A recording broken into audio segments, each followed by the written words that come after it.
Hello there. Today I'm going to be drafting the Bouillon cube. This is a 360 card cube designed by DS Earth, and like all the cubes I've been featuring here, this one I found on the Draft Mine Draft Yours section of the Cube Talk Discord. So let's quickly take a look at the primer here. Right away we can notice one of my favorite aesthetics, old border cards beside pretty new cards, and we have an Insidious Roots highlighted. So it looks like, just reading this over, that this cube is definitely meant to be mixing old and new cards. One of our goals is to try and find different synergies between the different eras of cards. The balance, power level balance still is always a work in progress. Isn't that the truth for all of us? And yeah, so we have some standard archetypes listed out. That's always helpful. Hopefully these aren't very prescriptive as we get into it, and just a suggestion to get us started. None of these look out of the ordinary, prowess burn, sacrifice discard, and Rakdos. A lot of tokeny stuff in the white and red colors. So that's nice. As this cube has a lot of combos in it, one of my pet peeves with combo cubes is they can really feel like trivia checks as you're drafting them if you're not familiar with all of the cards and all of the wild things that the creator's baked into it. You just come in blind, it can really be tough. But the cube creator here has really spent some time going through the different packages they have and the different ways you can combo off from specific big packages like Reanimator up here to really specific things like the Thopter Foundry and Sword of the Meek. And yeah, they have a ton of these listed out. All of that got me thinking as I was reading through it that we should really take a look at the combos page. So if you don't know where that is, you can go to the analysis section, and there's a combos link. And this is pulled from EDH I believe, somewhere like that. Oh no, it's Commander Spellbook, and it'll load all the combos. It's taking a second here, and yeah, so here we go. And actually, right away, I can see just by the size of the scroll bar in my window that, oh my gosh, there's a ton of combos in this cube. So I'm not going to bore you trying to understand all of these. There's probably too many to keep in my brain, but you can see Insidious Roots apparently forms a 4-card combo for infinite everything, maybe? Yeah, there's a lot of infinite combos in this cube. So because this will be my first time drafting, unless I see a combo early on that I'm familiar with, I'm probably just going to try and draft the fair beatdown deck with the goal of going under a combo player. So let's get into a practice draft here. Okay, here we go. So start the draft and see what we get. Okay, so pack one, pick one. We see a lot of cards. I mean, we have some blinky stuff, some pieces of white aggro. We have a Containment Priest. I know that can be used for some unfair combos if we get something like a Parallax Wave. I didn't go check if that was in there. A Tameshi, that's a truly broken card. Something for our Spell Matters card. Yes. I do not know what I want to pick. Oh, also of note, we have dual face cards, which just ups the complexity in a cube already full of combos. So I'm probably not going to take a Recruiter. Maybe I'll just take Enduring Innocence, just because I know that's a great card. Alright, pack two. We see Luminar Aspirant right away. That's another good card that would go very well with our pack one, pick one. And a Phasa, I don't know which of those two is better. Yes, we should probably take one of the two aggro cards. And a Fenza. Let's just do the more straightforward Aspirant for now, but we're still finding our way. Vizier of Remedies, I know that combos with Infect things, probably also with the Persist things in the cube. There's that Sword of the Meek that the creator suggested we pick up, so maybe we should spec on that, even though we do have a Guide of Souls. Spec on the sword, trust the creator that they know what they're doing. We have a Failure, that's an awful lot like the other Blink thing we saw, the Containment Priests. I do not recognize on Wings of Gold. Creatures you control that are zombies and or tokens get 1/1 have flying, and you make a zombie when something leaves the graveyard. That's a cool card. We also have a Revoker to turn off nonsense. Collector's Vault's one of my all-time favorite artifacts. Let's go for Failure because worst case scenario it's just a 2-drop. Best case scenario I find something to be that can really abuse my opponent. Maybe we'll wheel the Containment Priest. Alright, now we have no white cards in this pack. We do have some lands. I didn't actually fail to check the mana base before going into this. So Sacred Foundry's the kind of best if we're thinking we're going to be some sort of red-white beatdown. Yeah, there's a lot of interesting stuff in here. Animation modules, way too fiddly for what we're doing. Don't think we're going to do white-black artifacts. I suppose that just pitches a card from their hand. Let's just take the land. It's always good to have some land. Okay, we have a Split Skin Doll. It's another good aggro piece, also an artifact. The Marionette Apprentice is pretty broken. So maybe we do move into black-white. I love this card. We also have Tesa. I don't think we need to do that. And an Arcbound card. Alright, I'm a sucker for the Marionette. Already flip-flopping around. Here, what are we at? We're at pack 7. We're getting close to the wheel. We should just take the Apparition. It's pretty good removal in these cubes. Turn something into a non-threat. Artifacts and creatures on the battlefield don't cause abilities to trigger. It feels like a bit of a nombo, doesn't it? What am I going to do with this? Flash Flying 1-2. I don't know. Walking Ballista. There's probably an infinite combo with this thing. No black cards.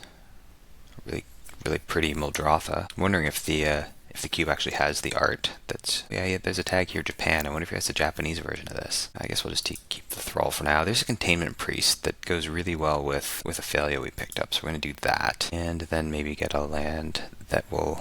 Oh, we got Bitter Bloom Bearer. I don't think I want to go. I already have some white. Yeah, I have 2 double white cards. I don't think I want to mess with my mana like this right now, so I'll just take the Triome and round this pack off with the Miner. Bone Shards. Moonshadow, what's this one do? When you put a 1/1 counter on it, I can pay 1, make a servo. I don't think I'm, well, yeah, I mean, I have the Aspirant. Maybe there's a world where I do that.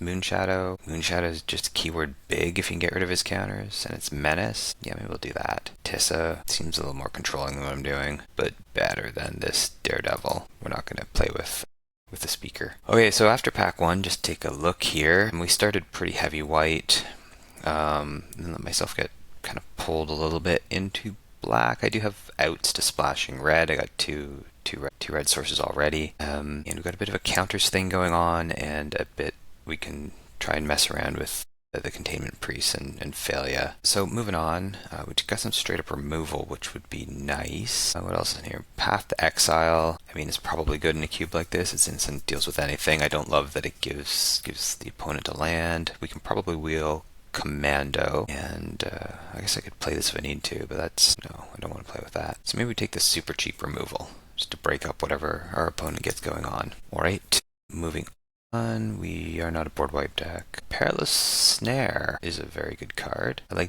have a lot of time for Giant Killer as well. Probably don't need the Delicacy. We can probably wheel one of these black cards. There's a lot in here for us. Dark Ritual can be broken. Don't know that's what we want to do right now. And the talent doubles our tokens. We have a little bit of token stuff going on. Not a lot. So let's just take the removal that gives counters. That works with a bunch what we're doing. It works with the animational module. Did we even take that? Oh, we didn't take the module? We did not take the module. Alright, well, whatever. We'll take the snare anyway, I just like it. Vigil was a part of combos. I think this has to do with persist combos. Pithing Blade's a weird choice. I guess it's removal. We've got a Raven Eagle. Really aggressive Saboteur here. I don't mind this card. We also have Revelark. Okay, we just like playing that. That's just a fun card to play with, even if it's not my best choice. I just gotta be careful I don't have Containment Priest out when I do that. Moving on, probably want just a Spellbinder. Don't need a second Nombo with a Containment Priest. And then Suki. Getting a lot of 3-drops, but Suki does buff my team and make tokens, and probably a choice. We're not gonna balance. Water Tribe Rallier. I guess we have a lot of that going on. That could be a late game card. I will not try to pronounce whatever this is on stream. Just take the free. Yeah, we'll just take the freebooter. Don't know that I need top end, but the Valkyrie's good top end. The backup one's really nice with Flying First Strike and Lifelink. Dismember is just great removal though, especially if we're touching black. We don't need to really burn ourselves out for 4 to use it. Let's just take Dismember. Inspector, I have a hard time not just flash picking it, so take time to look. Thalia, I got 2, 4, 5 cards. Thalia would impact. Just hoses some decks, though. So maybe taking Thalia, assuming we're playing best of 3 matches, where we could board her in, where she's great, and out when she's not. Here we'll take the Iceberg. I love Terror of the Peaks. Too bad I wasn't in red. I actually have to think about what I'm doing here. It's a journal. Sack another artifact or creature, draw a card. Discard your hand, transform it. It's a mana rock that lets me cast from the graveyard. Don't think that's what my deck is about. I think my deck is most about Giant Killer, honestly. Straight up aggro card or the sideboard tech with the lantern. Probably the sideboard tech. Soul Guide is good/bad to have in a cube with a big green. Reanimator package. I mean, Reanimator can be so unfair. This gives you an out, but also just turning off an entire deck with one card like this can feel really bad for the Reanimator player. It's often why I don't draft Reanimator in these things. Moving on, there's nothing I'm going to play here. It's far too expensive. I'm just clicking cards. I guess I get the Rallier, and we're not flinging anything. Okay, pack 3. We have 17 creatures already. Our creature quality is medium. We have a medium amount of nonsense. Still looking for something to make the sword really, really great. So here we go. Carrot Cake. Reprieve's a nice tempo card. To do, well, I didn't see if there was mill here. If I knew there was mill, I'd consider something like Murderous Rider. There's not a lot I want out of this pack. The Sacrificing to Surveil, which it's a 3/2 stat line. It's probably an upgrade on the something I have. A Bitter Triumph. This is what I'd lean to. Although we have a Caustic Bronco, this is another upgrade in my 2-drop slot. It could still really use more land. Search for a swamp or forest. We have a swamp. Okay, where'd the swamp or forest go? Mountain or plains? Let's take that instead. There's a persist creature. Don't know that I'm about that, so I probably shouldn't go there. Fatal Push. We'll take Fatal Push. OG Lightning Bolt. Beautiful card. Convoke. Kill spell. Bones. Some more incidental graveyard hate. There's a lot of grave hate in this cube. Oh, I see this is tagged for the watch list. Okay, let's take the watch list card. Pack 3, pick 5. I think we'll take the Duress as a sideboard card. Pick 6, Emperor. No. Glimmer Lens. It's okay. I don't actually think I need any of this. Just take the lens. Board Wipe. Board Wipe that's I don't need to use. This actually isn't a... This might be a decent threat. Decent top-end threat, the Scavenger Regent. We're not blinking. I think we're doing any of this. Yeah, we're not doing any of this. I'll just take Ephemerate and we'll cut it in a second. And now we're just finishing off. So some more removal, playing Acolyte. Didn't even notice Shriek Maw the first time around. I guess it's a sideboard card. So the bots really cut us off at the end. So let's see what we ended up with. Alright, let's cut everything we got at the back end of the pack that we're not planning on playing. Mana base actually isn't all that great. Sword of the Meek's probably fine. I'm an aggro deck. I might play that. I don't need all this. That's sideboard card. I don't need all this removal right out the gate. I don't need the Iceberg. I just want to keep the really good stuff. So what's that leave us with? 7 non-creatures. So we can have 16 creatures, which is still 7 cuts. I want to keep the dragon. Don't think I want the double black here. My mana base isn't good enough to have double black in the 3-drop spot. I don't know that we got there with Teysa. Let's cut her. Let's just go a bit more aggro. I think I'm going to cut Containment Priest. Failure. Or should I? It's like the one bit of nonsense I have, but I think I'd rather play Revelark. If I had more support for Containment Priest, I'd do that. Or Tribe Rallier was nothing special. Don't think I need a Thrall.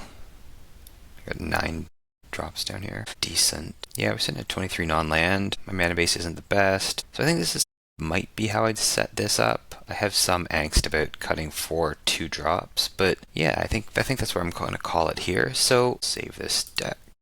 Yeah, so this was the Bouillon cube. I'm sorry I did not draft any absurd nonsense. It does look like this cube has a lot of that if that's your cup of tea, and I hope you've enjoyed this video. Thanks. Bye. Alright, hold up. I just hung up and immediately regretted my build, so I've made a few swaps. First of all, I realized Sword of the Meek here doesn't really work with much of what I'm doing. I don't have a lot of 1/1s coming in.